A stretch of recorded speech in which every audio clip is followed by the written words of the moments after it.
Hello, everyone. So I think we'll get started now as more people join. So welcome to our Alpha Fellows as well as all of our participants, external participants today. Welcome to our webinar on mass vaccination campaigns in Southeast Asia. This is organized as part of the Alpha Fellowship Program, which is led by the Leadership Institute for Global Health Transformation at NUS in the Swee Hock School of Public Health and supported by the Temasek Foundation. So today we have a very exciting talk for us. We have Dr. Jemilah Mahmood as well as Professor Ken Hartigan-Go talking to us about their experience in mass vaccination campaigns in the region. So just to give a brief introduction, Dr. Mahmood has over 2 decades of experience managing crises in health, disasters, and conflict settings. She's currently professor and director of the newly established Sunway Center for Planetary Health in Malaysia and pro-chancellor of Heriot-Watt University, Malaysia. She was the special advisor to the Prime Minister of Malaysia on public health from April 2020 to September 2021. So very pleased to have you with us today, Dr. Mahmood. Thank you very much. I'll give a brief introduction to Professor Kenneth Hartigan-Go as well. So Prof. Hartigan-Go has more than 25 years of experience as a clinician, professor, and manager of health programs.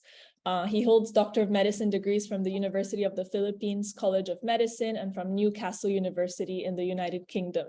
He is currently a senior fellow of Ateneo Policy Center, School of Government, and an adjunct faculty of the Asian Institute of Management. He was the founding executive director of the Swee Foundation. So very happy to have you with us today as well. Thank you.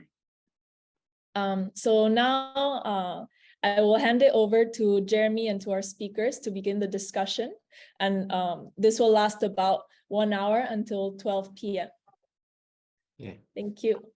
All right. Thank you, Kapu. Yeah. And a very good morning to those of you who are still in an Asian time zone. My name's Jeremy, and I'm the director of the Light program as well as the Alpha Fellowship. Right. And maybe just to give a bit of context to this discussion, sadly, we as public health people expect the world to have more and more outbreaks for various reasons that I'm sure Jemilah, whose Center for Planetary Health is in the thick of this. So it just behooves us to be much more aware, much more conversant with the tools that will be needed for all of us to address the next outbreaks, the next pandemics. And really vaccinations will be a critical instrument in the toolkit that the world will need to adopt. However, as what COVID has shown, it's not just biology, right? The world has been incredible in bringing from conceptualization to realization a vaccine in a short 9 months, right? I was just in Berlin 2 days ago for the World Health Summit, and the general consensus was that when we as a planet get our act together, we can really accelerate science, right? If we learn to share. The Chinese released the entire sequence of the SARS-CoV-2 virus very early, and there were multiple groups that were working independently and then subsequently together. However, biology is insufficient. Behavior is also a very, very big part of this. And it's in this context that I wanted to ask both our speakers to share their experiences. They were in the thick of their respective countries' vaccination programs. And maybe let's start with Jemilah. And I'll just share that the broad overview of how we're going to spend the next hour is that I'll ask both our esteemed panelists to share their experience. And then I want to bring some structure into the discussion. We will discuss what are some of the things that we should have had in place in a pre-outbreak setting, and then during the campaign proper, what are some of the lessons, the insights, and then moving forward, particularly in a world where we're likely to require multiple booster shots. In the post-campaign, what are some of the actions that we should be taking? And I hope that these sharings will be relevant to all of our respective countries. And finally, we have please do type in questions into the Ready Chat group, and once I open up, if you would like to speak, just raise your hand and I can point to you. Then please unmute yourself and ask the question. We really want this to be an interactive session. I'm not a big fan. I'll be very upfront of the Q&A. Type in questions and then the participant and then the panelists respond, because it really should be a dialogue rather than a Q&A session. So maybe let us start with ladies first. Jemilah, over to you. Could you share with our participants what was your role in the Malaysian program? And after that, we'll go to Kenneth, and then we'll move to the pre, actual, and post. Thank you very much, Jeremy, and really such a pleasure to see you virtually and to meet Kenneth as well. We have a commonality, Kenneth. I worked in Newcastle University as a registrar in the Royal Victoria Infirmary. So yes, we're Geordies.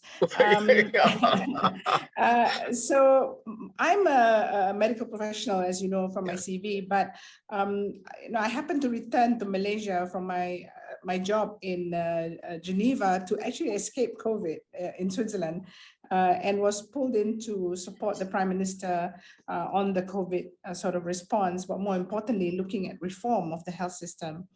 So my role in the COVID response was, advisory, but also directly I was brought into the vaccine task force at a governance level and then at the operational level later.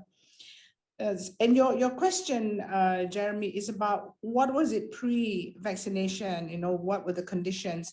I think Malaysia has a very successful vaccination program, but we don't have an adult vaccination program, unlike Europe and US, where, when the autumn sets in, you have your flu shots. Our adult vaccination program is mainly targeted to those who are traveling, particularly those going for pilgrimage and those going to Africa and so forth. So, sensitization of the adult population on a regular vaccination program is actually not there. But there were also some very special circumstances, I think, in the Malaysian context. Number one, you have a trusted health ministry. We had a very complicated political scenario then, and we still remain very complicated.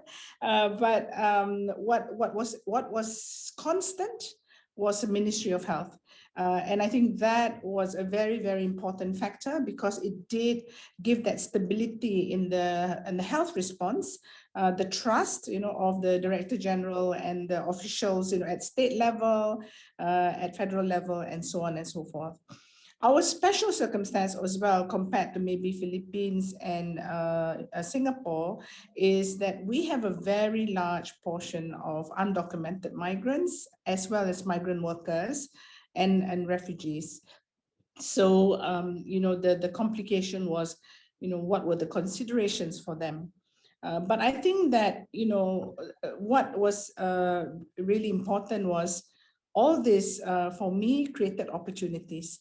The whole COVID pandemic experience plus the vaccine program has created now a huge opportunity for us as we look into the transformation of the health system.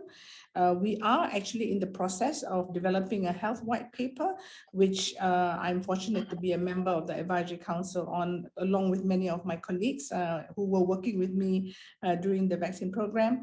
And I think that, a lot of the lessons we learn and what we will also learn from Kenneth and others today will help us, navigate this next step in actually trying to see what kind of transformations need to happen to Malaysia's healthcare system. So let me pause there. All right.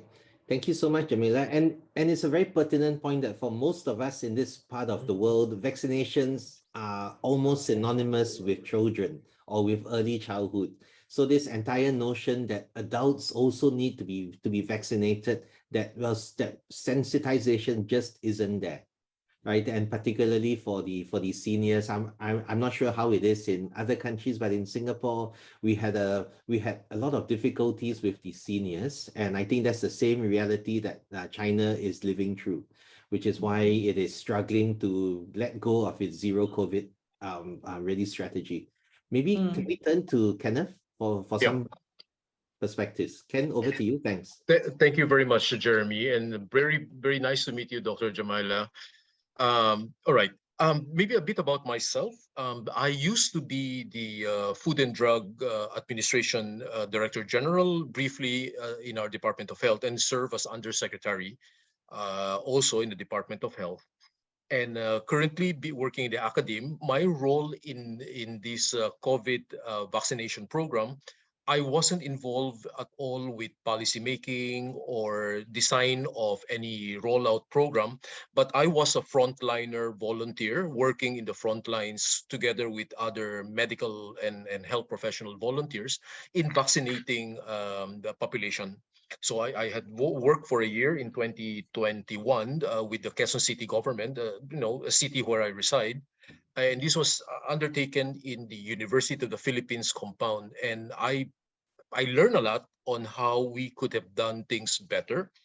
But this is not a disparage of how we did it. No, it was because we were learning through the process. I mean, cold chain, logistics, delivery. How do you advise people? And and to be frank, our initial COVID vaccination confidence was very low. There was a big hesitancy, and and we could explain this partly by something that happened in the year 2018, where safety data of another vaccine was taken out of context, created a very serious level of false information that led into people mistrusting government, institution, program, product, and the professionals that were involved in that program.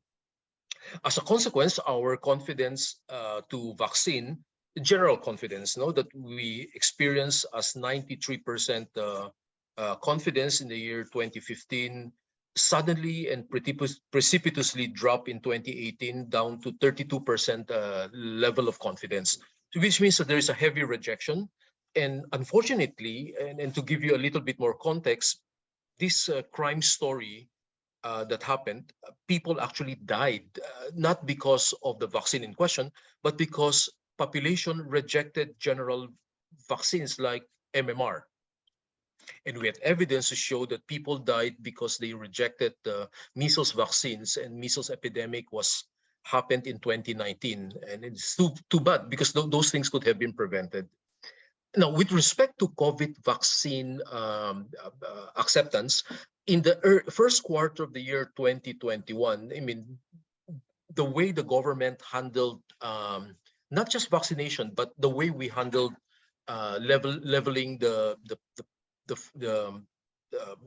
hospital confinement, and how do we educate people of a disease that was evolving, and things were uncertain, and we were using a novel vaccine that had no market authorization yet. Clinical trials were still underway.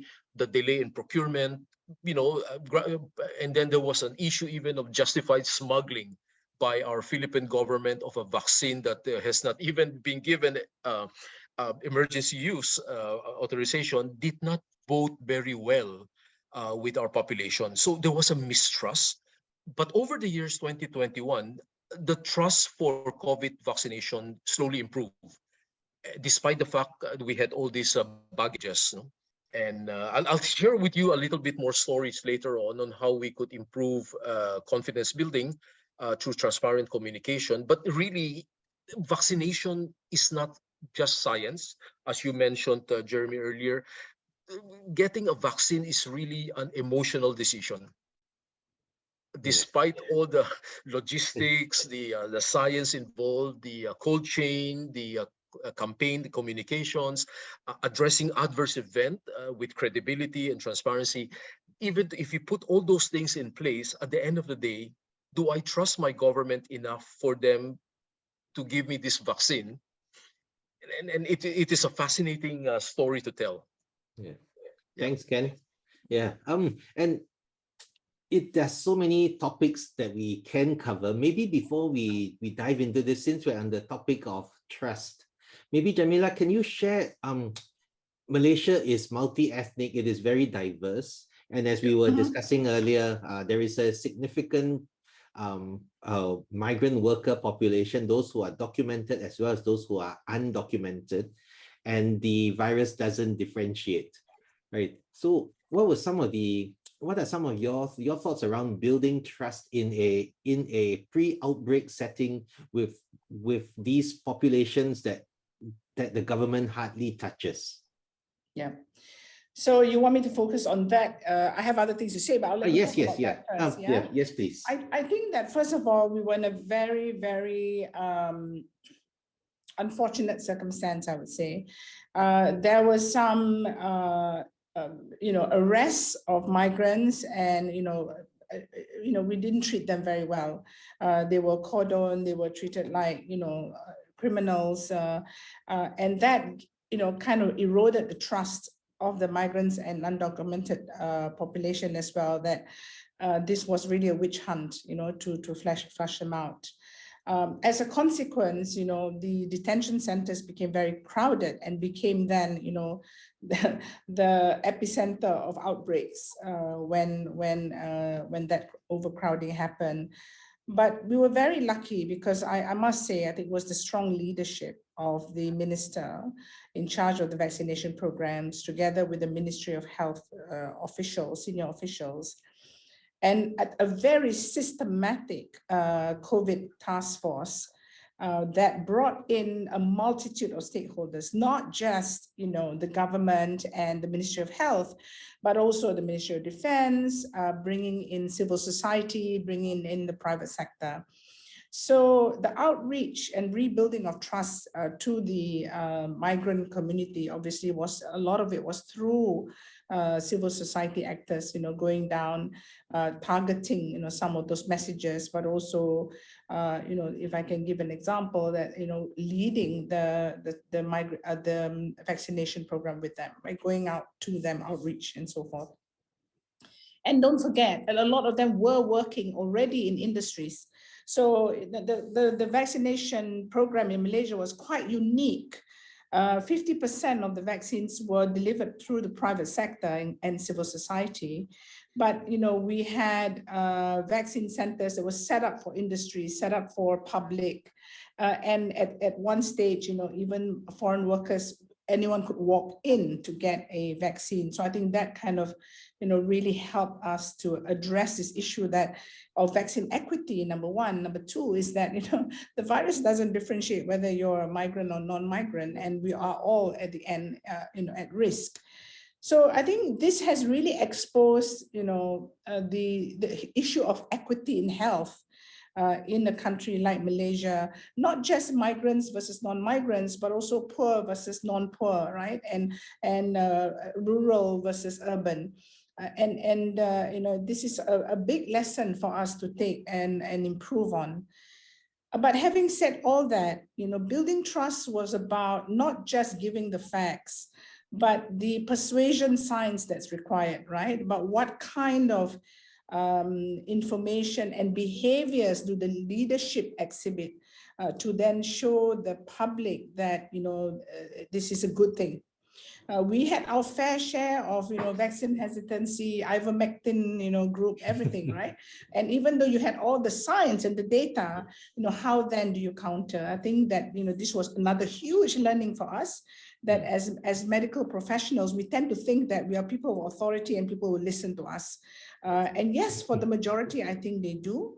But you will have, with the explosion of this thing called WhatsApp messaging, everything gets spread very, very quickly, social media and so forth. I think we need to be quite aware of the need for us as health professionals to also understand behavioral science, persuasion science, and the way to communicate with the public.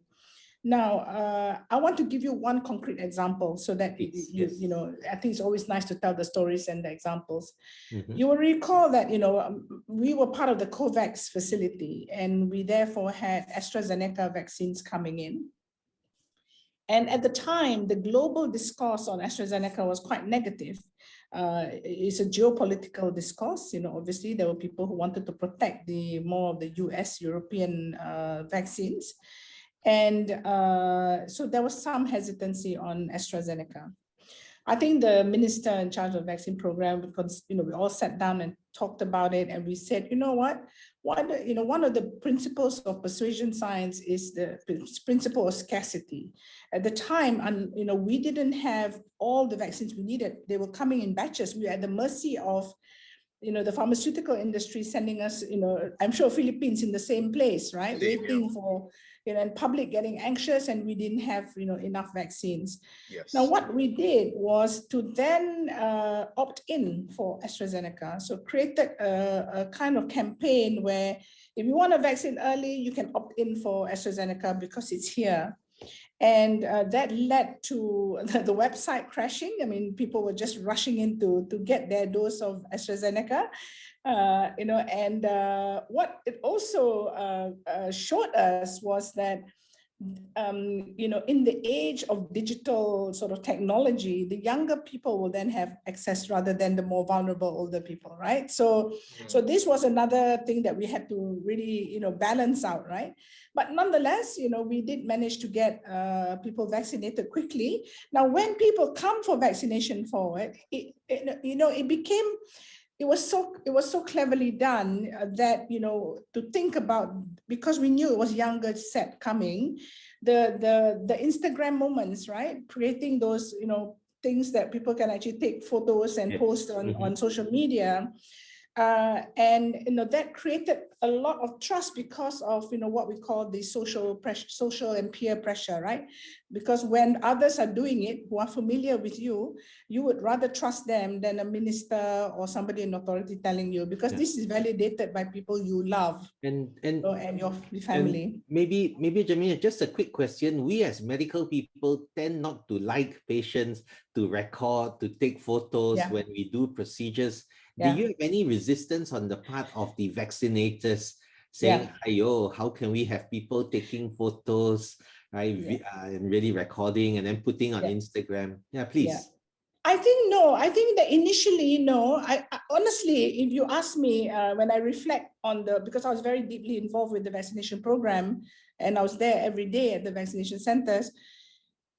The vaccination centers became the social meeting point for many people, because remember that we were in chronic lockdowns, right? I love to see that my friends in Malaysia from Salike and others are nodding their heads furiously, because, it was that, that was that moment to grab a coffee with your friend in person, because we were all under lockdown for infinite number of months, right? I mean, it's ridiculous. But the fact is that, then it became that social gathering, which has its own risk. But then a few unfortunate incidences happen, where some irresponsible medical staff were doing certain things that then, created a bit of a no, you can't record and all that, which I think is a mistake. I think we should have allowed, because this is how you build. Number one, advocacy. You build knowledge and exposure to the public on, health. It's a great opportunity to have discussions and discourse. And my appeal to my fellow health professionals, we are in the 21st century. It's a very, very different world. I live, for 20 over years in humanitarian settings where, I've had refugees and people in Syria sending tweets out to the US government to say, you've announced that you've delivered aid. Actually, I'm here and there's nothing that has arrived. So that we have no other choice but to say that, to accept that transparency is going to be very, very key in delivering any kind of support or assistance. So this is the new normal that we must live in. And if I stay on the topic of some of the pre-vaccination campaign work, Ken, as a former FDA commissioner, could you say something about the logistics preparation? Because for all of us, we have never run mass vaccination campaigns that cover the entire population. what were Sure. some of the issues that you thought about, and moving forward for the next outbreak, should we have standby forces, people who are routinely trained, almost like Sure. national service here in Yeah. Singapore? Ken, Yeah. over to you. Thank you very much, Jeremy. Okay, let me couch.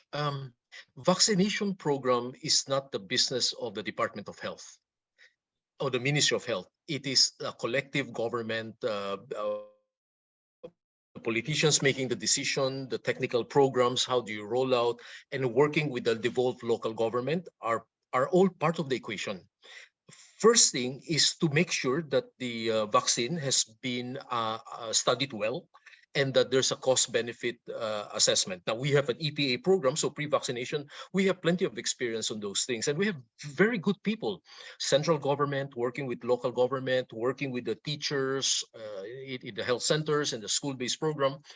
But the important thing to remember is that the social preparation of a community is very important. You can't just come in and say, well, we're the government, we're going to give this vaccine, it's for the good, you're good.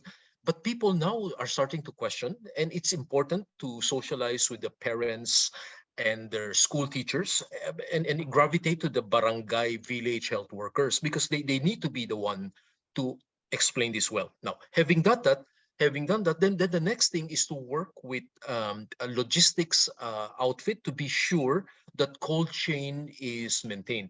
I mean, we have stories of village workers bringing vaccine across the river in a bag with ice cooler and all those things, and we work with midwives as well. Now, we were happy that some years ago that we allowed a group of pharmacists to undergo training and accreditation to be immunizing pharmacy. And that was when I was an FDA director, we had set forth for that new innovation. And we were happy because when the COVID vaccination came in, we had enough human resource volunteering in the front lines. But this immunization program cannot also pre-COVID rather, could not have been successful if we don't also work with the private sector. The private sector, pharmaceutical industry, also lend their logistics, their people to go out there to bring these vaccines during mass campaigns. So we learned from that lesson. Fast forward to this COVID situation, it was an evolving thing, right? I mean, the disease was new. We didn't know there were new vaccines with different temperature control. So there, to bring these vaccines to certain municipality where we know that the supply cold chain was not going to be maintained well. So there was a selective effort to bring certain vaccines to certain places. And of course, the optics of this was not, because it wasn't explained well, the optics of it was saying, well, how come this province, this city is receiving this, but we are receiving a shitty vaccine? But you know, that was not the intention of the government, but the science was good, the communication was bad. Yeah. And during that time, you have to understand also that the government made different with Malaysia. The government, the Philippines, went for a Chinese vaccine, which is Sinovac. And you know, as politicians usually do, they bring the question is, so how much is Sinovac? And the government couldn't explain the overpricing of Sinovac, and it created an erosion of trust. And maybe this was intentional, maybe it wasn't, but the optics was also bad. But we don't trust China, we don't trust their products. How come we're buying so many of them? How come we're getting this donated from them? But this was also at the same time that we were part of a COVAX facility donation as well. And because government wasn't moving fast enough towards the last quarter of 2020, when many countries are already beginning their initial purchase, the Philippine government came under severe scrutiny and questions. So why are you not moving? And apparently, the industry, we understand, was scared of the Philippines because if anything goes wrong, they could be blamed for a product even though this is under emergency use authorization provided by the government. Was this related to the dengue vaccine issues? Indeed, Jeremy, it was. And the head of this task force for vaccination and the rollout of this mentioned that how do I get people to trust us if there is a big elephant in the room that hasn't been resolved? And industry were all asking, well, we don't want to fall into that scenario, so we demand clarification of indemnity. Who is going to pay for what in case something happens?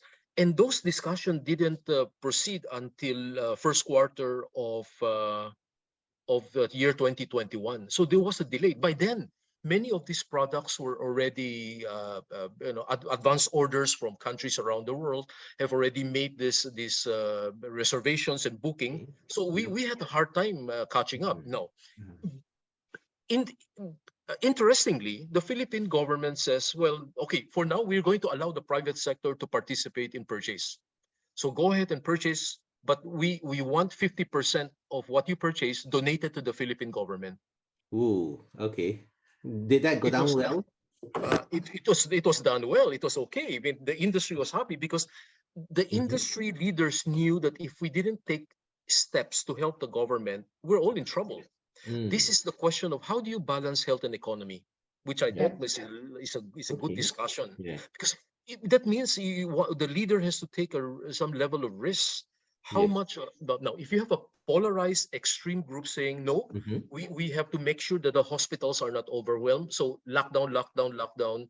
We don't want anything. And the other group says, well, you can lock down to death, but our people don't have money to survive, and empty stomachs is going to create a hell of a lot of problems as well, isn't it? Okay, Thanks, Ken. Jeremy, may I just add on to what was said was so important from Kenneth.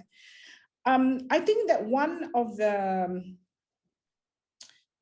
I will share with you the challenges and the good things that we experienced, right?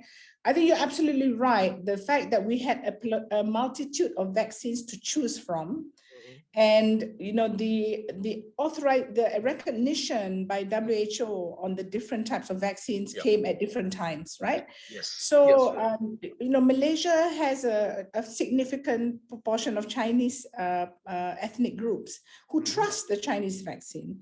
And if you look at it from a health standpoint, from a medical point of view, the platform for Sinovac was an age-old trusted platform of a live attenuated vaccine or killed vaccine, right? And here you have the new mRNA. So the traditional health practitioners, even the health doctors were saying, why are we not taking Sinovac? Because it's a trusted platform, right? Now, one state in particular wanted only the Chinese vaccine. Oh, wow. And what we did in Malaysia was actually to have the fill and finish process where you could actually bring in the stock of Sinovac and then finish here so that you get a rapid sort of turnover and production of vaccines so in a way it was not good in one way, but it was also good in a way because we could then quite easily supply to certain states what other states may say, no, we don't want the Chinese vaccine, right? So the distribution became but with vaccine equity, you want to make sure that everybody feels that whatever they're receiving is good. Yes. So and I think this is where leadership plays a very important role. So when the first vaccine was given, it was given to the Prime Minister, to the Director General of Health, and that was Pfizer. The minister in charge of the vaccine program, who is the current health minister, well, now we're in a limbo, but he took the Chinese vaccine. Okay. And I was tasked to take the Russian vaccine, but never came, right? And then I said, hang on a minute, I'm more than 60. I really need to be vaccinated. No? So I then got the Pfizer vaccine. But my job was to take the next vaccine, right? But I think this is about leadership. It's about demonstrating that if it's good for me, it's good for everyone, right? In fact, I wanted to add something about the University of Philippines when we started this vaccination program, if I may. So we're going to launch it in University of Philippines first in March. but the doctors, the consultant, the doctor, the Yes. physician, the people working there says we have a right to choose. Yeah. We wanted the foreign branded Yes. companies like Pfizer and Astra to be the ones. And that run contrary to what the government is saying. The Yes. best vaccine is what you have in front of you. So take it. That's right. What you have in Yes. your arm. Yeah. And the Department of Health had a town hall meeting to explain things well with the consultants, physician, the fellows, the residents, the house officer, and make them understand that you have the right to take it, but the optics and the message you're sending to the population is, So if my doctor doesn't want to take a shitty vaccine, why should I be given one? yeah, and so be there is forced, a right? greater responsibility. And Ken and well, Jemilah, I want to shift gears a little since we have March here. March is the COO of the Fullerton Health Group, that was one of the largest vaccination as well as swab providers here in Singapore, right? And I wanted to ask March, with the benefit now of hindsight, having lived through this, in almost every country in our part of the world, the private sector had a very critical role to play in the vaccination campaign. Can you describe what the experience was and what you would like to see next time if this ever happens again? March, over to you. Hey, thanks, Jeremy and Jemilah and Kenneth. It's when you guys mentioned about your experiences, it brought back good memories, but really awful ones as well, I'm afraid. I think the initial kind of chaos that people are going through, I think we kind of go through that in Singapore. But I think what we did perhaps a little bit quicker was the ability to scale the vaccination. I think when the government, Ministry of Health, realized that this will take a joint effort for both the private and the government sector, we quickly put up our hands and say, is there anything that we can do? And Fullerton Health, we are present in Southeast Asia, actually including Philippines and Malaysia under managed care, or in the Philippines is IntelliCare. So we owned a large shareholder position in IntelliCare in the Philippines. And so Singapore becomes, I guess the main center of activity. And when we were informed that we had the first vaccination center, and it's interesting because we have a first vaccination center in a 5-star hotel. So if you have been to Singapore, it's in Raffles City. So we started the first one, but the engagement was very largely to the Maritime Port Authority. So because of the seafarers group, and then subsequently the tourism board, which is a hospitality business, a lot of it were frontliners that we were vaccinating. And I guess we do a good job that MOH says can Fullerton scale up to 10 vaccination centers, serving close to about, I would say, 5,000 volume a day.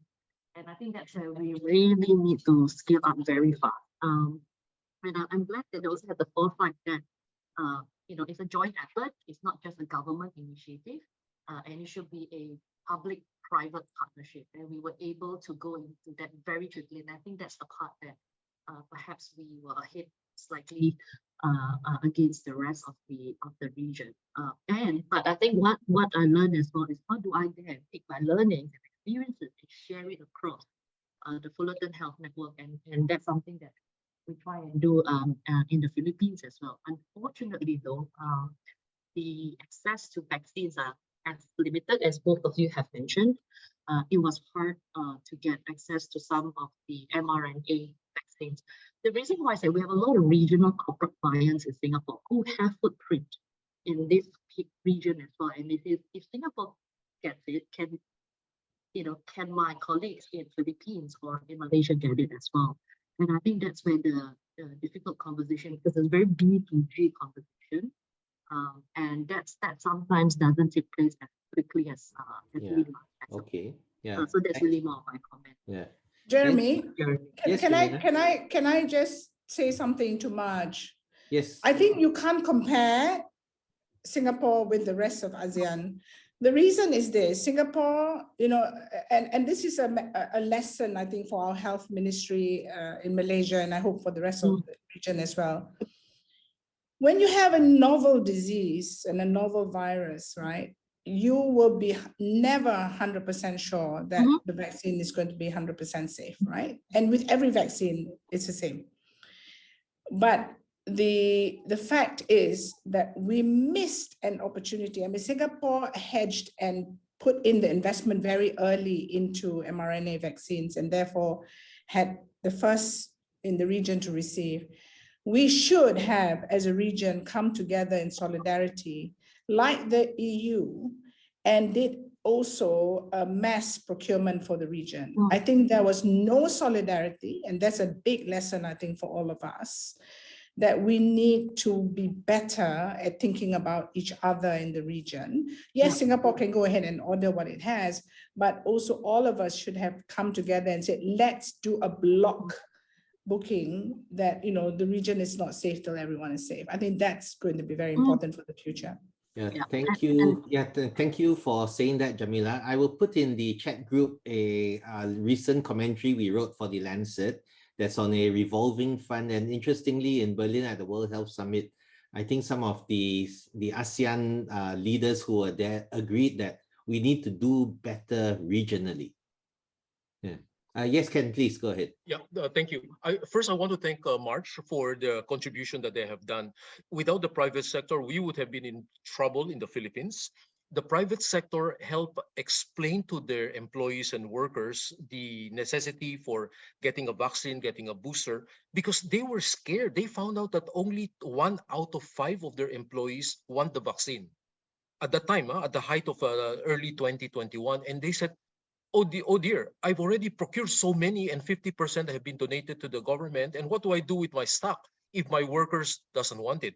And here came another conflicting rule. The Ministry of Labor of our country says, at no circumstance should any employee be forced. If they don't want it, don't force them. It's a voluntary thing. And now we're in trouble because the head says something, the private sector says something, and another branch of government says something, sent a terrible, confusing message to everybody. So, but luckily, the private sector, through a serious consultation I helped them with, says that, okay, we have to have our own internal vaccination literacy so that our workers plus their family members would now find it useful. But you know what? At the end of the day, many of those people who accepted in the private sector accepted vaccination was because they didn't want to be inconvenienced to go to work, to go to the mall, to be able to travel. They were also, as I said, vaccination decision is a very emotional decision.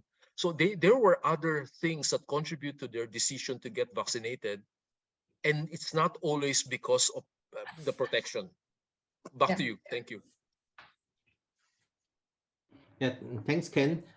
If I can summarize where we are in the preceding period before a mass vaccination campaign, if I can borrow the words that Ken used, we do need intense social preparation. Yep. And this is an ongoing activity. It cannot be done only when an outbreak occurs. There needs to be that strong baseline. And I think we have also agreed that the logistic preparation is not trivial, and moving forward, we have to do better. And we have discussed also the essential role of the private sector, and perhaps with the benefit of hindsight, we cannot rely on goodwill forever. Perhaps there needs to be in place some more formal public-private arrangements, so that when we are in a surge situation, then this will need to happen, right? And of course, the ability to do things regionally, and particularly the ability to invest.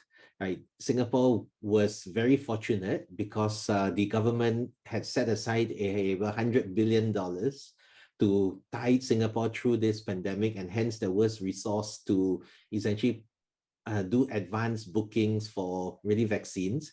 And maybe, Jemilah, after the dust had settled, Singapore shared that we essentially hedged and bought everything.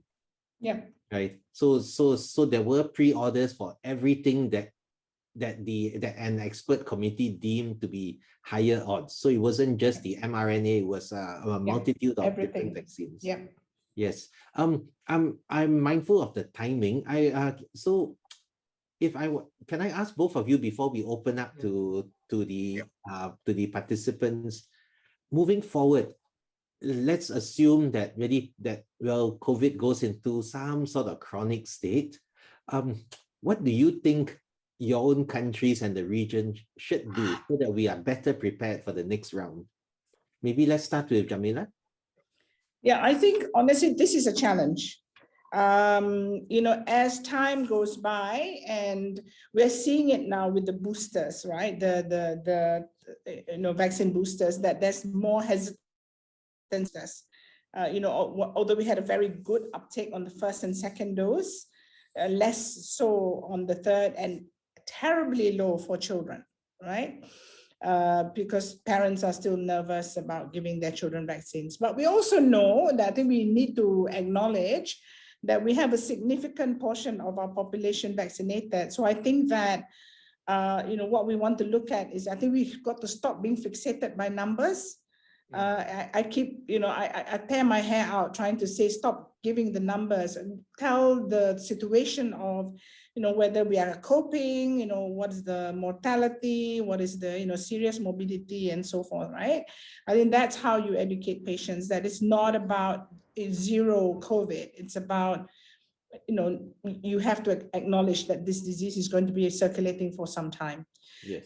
This now provides us an opportunity to educate on adult vaccination programs. The Malaysian Health White Paper, is gearing towards a greater emphasis on public and primary health care, which is really where, we need to be investing our money in. It's not in, therapeutic kind of, when it's already too late, right? It's really about preventive.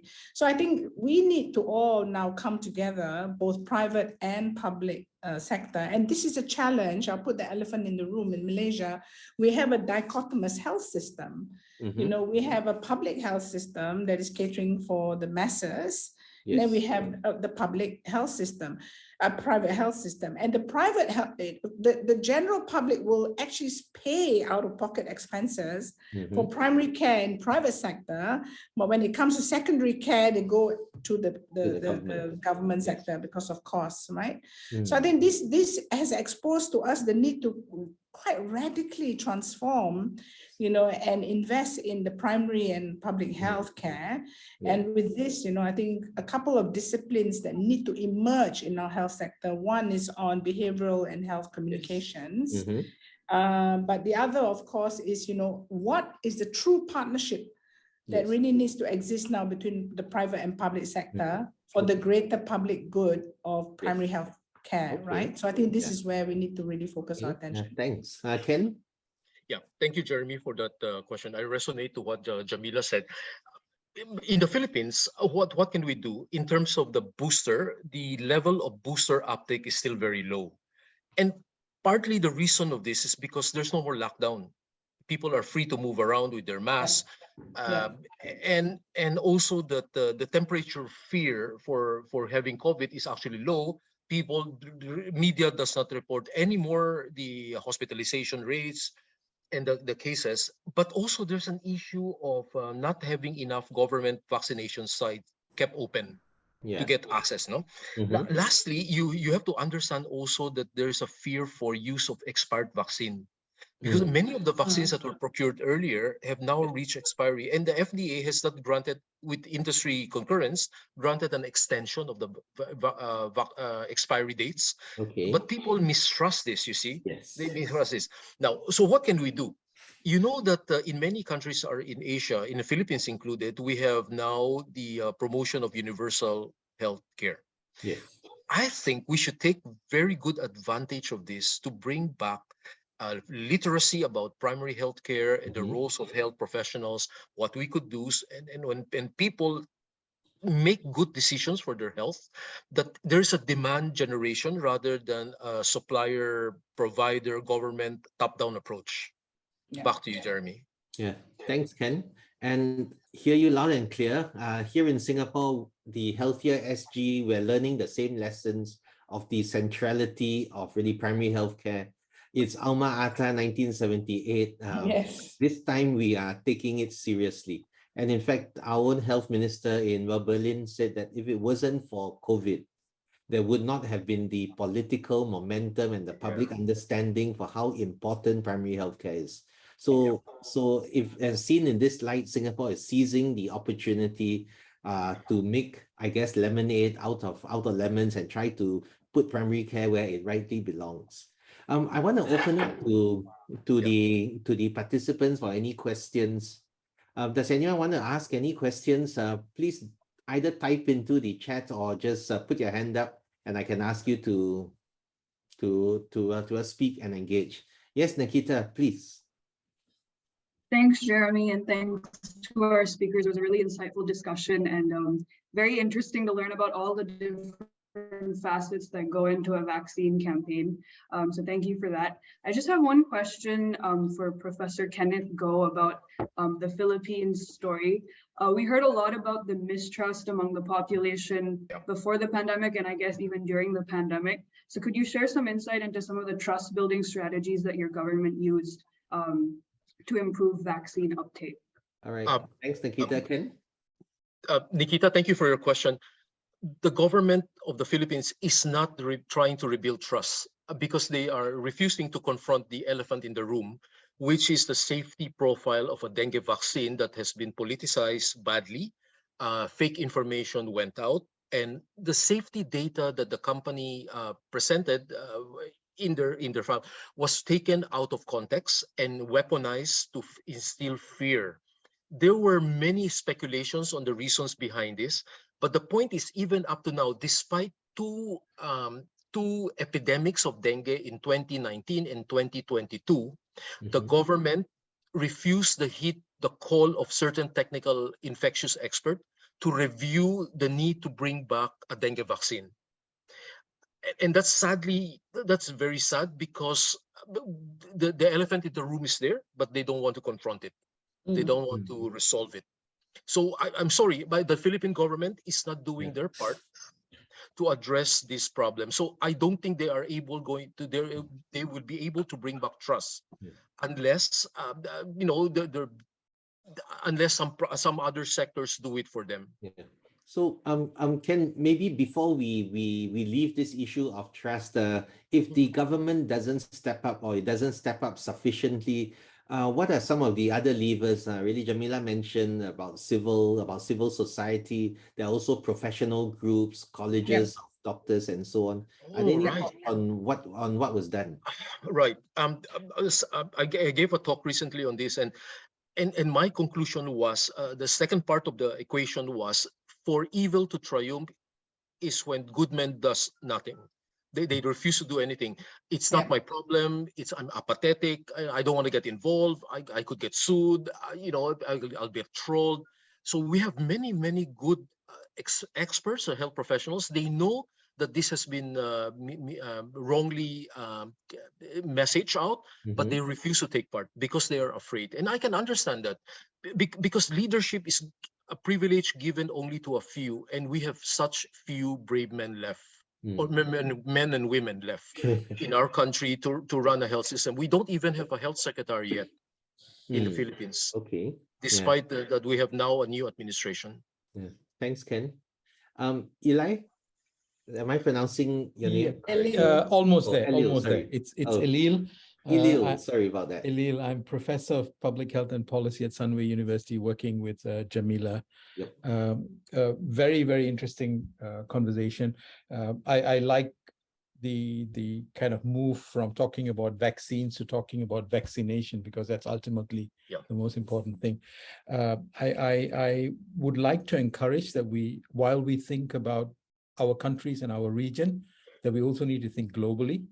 Because this pandemic is continuing because of inequity, of excess, and the private sector has been very good in some respect, but it's also been very poor in other respects in terms of tech transfer and moving things forward. The IP dimension has played an unnecessarily bad hindrance. But I think that's our conversations that others will have. But I would like to encourage us also as leaders in our respective countries to also help push the conversation that's taking place at the moment about this pandemic treaty, the pandemic convention, because what that's about is about solidarity, transparency, equity, and also accountability. Because I think there's a dimension of accountability that also needs to be there, both in terms of reporting whenever there are outbreaks, but also, so I think we are in a good space, but there are problems out there, and as long as we do not get the access dimension sorted out in Africa and many other countries, this pandemic will continue with new and probably more virulent variants. Yeah, so I think I just wanted to put that out there, although the conversation is about our region and countries. Thank you. Thanks. Yes, Jemilah? Jeremy, may I just add on to that? Yes. Alil is absolutely right. Alil and I have been involved, on the global panel for the Public Health Convention. And, we need all of you, in this room now, to talk to your governments to say, we really need to support the pandemic treaty, because, it's the beginning of a ticket of the way out to long-term kind of, we are going to get more and more pandemics down the road, right? And you're absolutely right. If I can share with you, I took the Kenneth, my stand in life is, if you want to be popular, you sell ice cream. So I will speak truth to power. So there are people who absolutely hate me and a lot of people who love me, because I think we are given responsibility, and we need to take that leadership responsibility very, very, very seriously. So I always say, you want to be popular, you sell ice cream. One thing I will say, I've said to even, for example, the OIC member states, right, to the Islamic Development Bank and all that, because Malaysia is part of the Islamic Development Bank and OIC, if we had thought of, a very innovative financing mechanism. So solving a pandemic is not only health, it's actually economics, it's actually finance, it's actually innovation, not just in creating a vaccine, but a financing mechanism. Now, when Gavi wanted to raise funds for vaccinations, it was Malaysia, together with Abu Dhabi and a few other banks, worked with Gavi to raise what they call the first ever vaccine sukuk, or bond, an Islamic bond. And they managed to raise, billions, close to $1 billion just through a bond that was oversubscribed. Okay. Now you're talking about a global pandemic here, not children's vaccinations.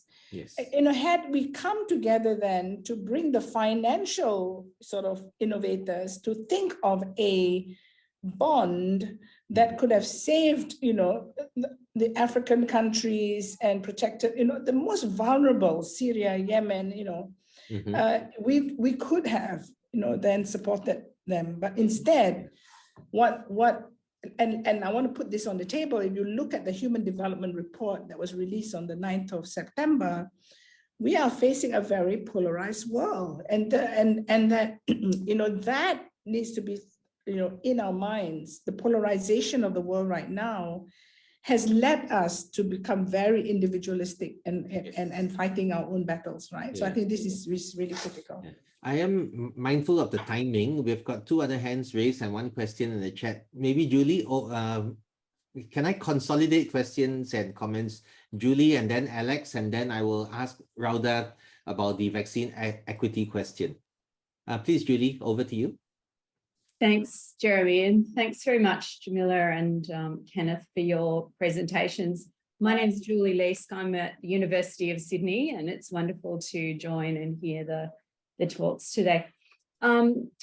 just really a question about the future and what the trust issues that Nikita mentioned mean for trust in other vaccine programs, particularly for children and adolescents, and whether you're seeing any signs that some of the sort of the critical look back that people are doing now around the COVID pandemic and its management, the vaccine rollout, whether some of the reduced trust around that some countries are experiencing is spilling over into confidence in childhood vaccinations, like we're seeing some data in the US and Australia suggesting that that might be happening. And I guess the other thing that I just wanted to mention for your information is that WHO have put out recently a set of tools to help countries measure the behavioural and social drivers of vaccination. And that includes a more holistic assessment of those drivers from a caregiver's or adult's perspective, depending on, that looks at not just hesitancy and attitudinal barriers, but also access issues. So I'll put that link in the chat just in case that's helpful. But thanks very much, Jeremy. Jeremy, you're muted. Oh, my apologies. Yeah, maybe before Kenneth comments, can I ask Alex for his comment and question? Alex, over to you. Thanks, Jeremy. So I really enjoyed the conversation. I wanted to probe a little bit more about the idea of ASEAN doing a joint procurement of vaccination. Jemilah, I think you used the EU as an example of a successful such joint application. But of course, the countries of the EU are much more alike than the countries of ASEAN. And also the EU is much more politically integrated with its common parliament, the European Medical Authority, and so on. So how realistic is it then that ASEAN could procure vaccines jointly for future pandemics? Touch wood, we won't have one soon. What would we need to change in order to get to that situation? And then I think more fundamentally, how do we ensure that country X's best interests, I won't say which country X is, but how do we ensure that that country's best interests are aligned with pursuing a joint bid rather than just their own solo bid? Yeah. Alex, I'm a firm believer that in ASEAN, there are 10 members of equal standing, but then not 10 members of equal leadership capacity. And I'll call a spade a spade. Singapore, Malaysia, Indonesia are the leaders for ASEAN. Now, had Singapore, Malaysia, and Indonesia come together to say, you know what, we need to drive this, and we will take the lead in ensuring this, which means that we put our personal interests aside and also bring in the interests of the region, then I think that it will work. On the country X, we know that it's a problem. No matter what we do, it's problematic whether the vaccines will actually reach certain groups of people. Even I know that, right? I think we are thinking of the same country X. So I think, you know, that is with every country that is in a situation like that, where there is, you know, a problem with democracy, when there's, you know, issues with, you know, militarization and so forth. So I think let's not, you know, kid ourselves that it's going to be the constant. Yeah. But the fact is that it was an opportunity, and we didn't try it. So I cannot answer you whether it's going to be hugely successful or we will fail. But the fact that we didn't try. Yeah, maybe just two quick comments. One, that we can take inspiration from actually PAHO, right? And the PAHO really revolving fund has been around for the last 3-4 decades and has been pretty successful. So that's something to look at. Secondly, a comment that was made multiple times at the World Health Summit, somewhat tongue-in-cheek, was that Singapore should lead ASEAN in vaccine production because Singapore's population is so small that it will serve its own domestic needs very quickly, and so the politics will not get into, so the domestic politics will not be an issue. And of course, Brunei is also another similarly small country, right? Ken, over to you. Thank you, Jeremy. In response to Julie, thank you for your comments. I'm not trying to militarize healthcare, but there are examples that we could use to improve the way we deal with vaccine confidence, hesitancy, trust, rejection. In that, I mean that in investing on listening posts, just like intelligence work. And there are examples, for instance, in drug safety that we could be monitoring signals ahead of time rather than wait for something bad that's already happened. And earlier, we understand that the social... Are you frozen? No. Hello? No. No. We also know that, for instance, social media, a neutral platform, can be weaponized to share disinformation. And now everybody is a combatant. So this is a new warfare that we are experiencing now. And to use the military model, we might be able to track where is it coming from, why is it happening, so that we could nip it in the bud. Thank you. Thank you, Kenneth. I think Jamilah's frozen, but I do want to close off with the question around equity, right? And here you are right, we are in a very unequal world, and our region is also made up of countries that are vastly different in terms of economic development. So Radha's question is around vaccine equity in the Southeast Asian region in the context of COVID or any future pandemics. And while Jamilah's logging in again, maybe Ken, you want to have first? No, I believe that we have to collaborate and work together. We have to set aside differences. We have to make sure that we have shared values and shared goals, because at the end of the day, nationalism is not going to help. And it's part of our being in a humanity together, isn't it? And there are different mechanisms to do that. I think we have to manage our egos and be open to listening to other sectors, and then coming up with a good collaborative strategy. Yeah. Which includes financing. Yeah. Thanks, Ken. And I hear you loud and clear that all it takes for evil to persist is for good men and women to really remain silent. And while we wait, I think Jamilah's trying to log in again. Maybe can I just ask you, if she doesn't come back in time, for some thoughts? Jemilah, you are back. Okay, maybe before I was trying to get a closing question and a comment around vaccine equity within Southeast Asia. And well, Kenneth has been speaking about a common humanity. Can I challenge both of you a little bit more? And my favorite quote from the recent World Health Summit was from a speaker whom I shall not name, but he said, very often when all has been said and done, much more has been said than done. Yeah. So how do we move this momentum of goodwill and really global commitments into concrete action? Yes, Jemilah, would you like to take first? Yeah, I think one of the ways we can look at it from a global perspective is obviously, supporting the pandemic treaty, because there is an accountability mechanism embedded in it. So I think, at a global level, we need to support that. But I'm a firm believer in moving things locally, right? Making sure that, start local, national, regional, global. I think that some things can be concurrent, but if you can demonstrate through your actions that you're very serious about equity, and COVID has exposed that, the underlying xenophobia and everything else, then only can you start to talk about global solidarity, right? If you can't even deal with it at a national level, then it's very hard to deal with it at a global level.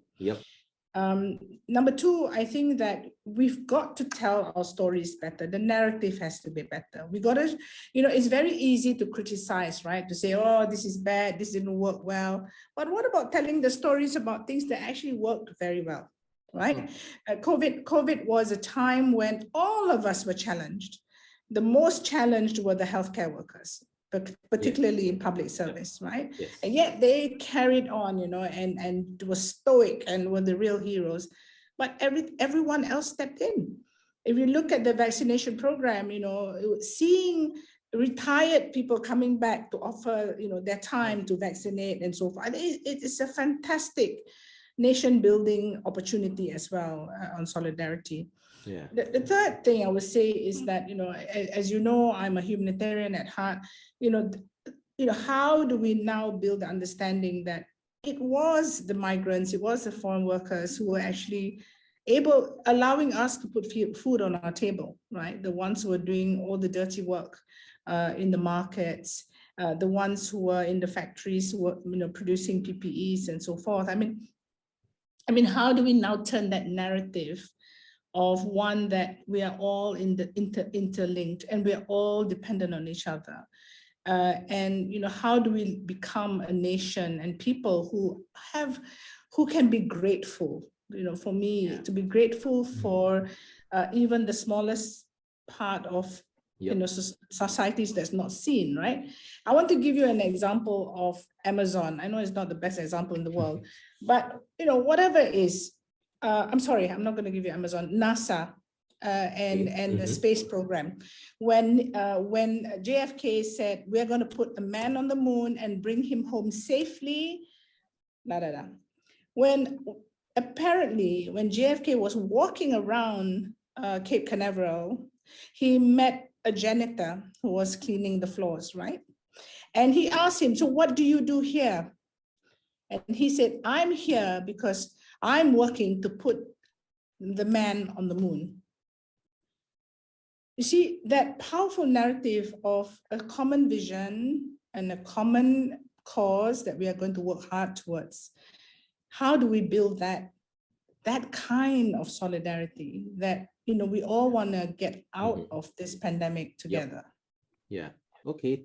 Thank you. Right. And Ken, do you have a final word before I summarize and then we close? Yeah, just two quick comments. Number one is we need to build better leaders capable of doing constructive future thinking, and we need to help them. We need to give them the support that they need. Secondly, we have to instill fundamental values back to our society that we are our brother's keepers. Back to you, Jeremy. Yeah, thank you very much, Ken, and also Jemilah, and to everyone who has contributed valuable comments and questions. If I can summarize, it's really that we can think of vaccination campaigns in the technical aspects around during the campaign and in the aftermath. But fundamentally, it is about trust, it is about leadership. And that's really why we have this Alpha program. It is to build up the leadership caliber and the capabilities of the young people in this part of the world. So on behalf of the National University Singapore, thank you to everyone for joining us today, and special thanks to both our panelists. So can I ask the Alpha Fellows to stay on in this call, and likewise for Kenneth as well as Jemilah for some closed-door discussions. Everyone else, may I invite you to exit the webinar. Thank you so much.